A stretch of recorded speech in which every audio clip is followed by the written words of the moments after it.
Nagustuhan ng mga customer natin kung paano tayo mag-tono ng shock at mag-repack. Kaya mas in-improve pa namin ito sa paggamit ng quality fork oil.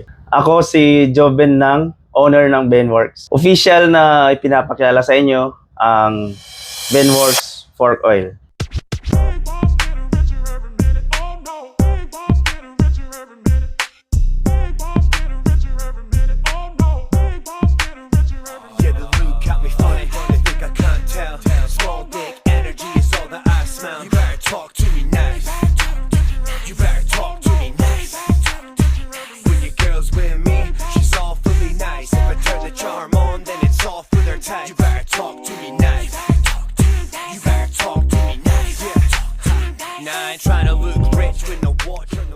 Halos isang taon din kaming nag-test na para ma-perfect yung mga tamang timpla, kung gaano kalapot, gaano siya mas maganda habang tumatagal. Pinalab test namin yung ginamit at kinuha din namin yung suggestion ng customer kung ano yung during perform ng shock, kung ano bang masasabi.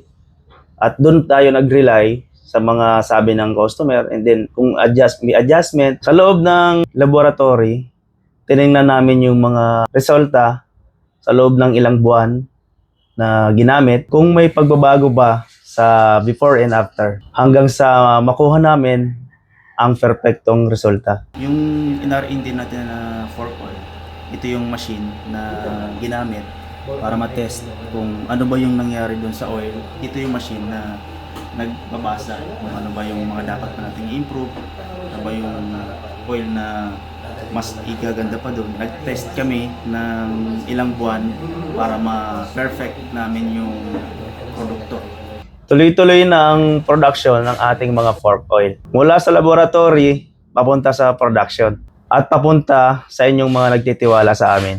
Ito yung mga ready to insert bottle natin. Tag-isang bote ng fork oil para sa Raider FI at Raider Carb. Sakto na ito para sa 50 kilos o 80 kilos na rider. Inaral namin ito para sa mga hindi kayang magparipak dito sa shop. Hindi mo na kailangang hulaan kung ilan ang ilalagay mo. Para naman sa mga magpapagawa dito sa shop, pumunta lang kayo. One bottle for only 150 pesos. At available for wholesale and retail. Once again, pinapakilala namin ang Benworks Fork Oil.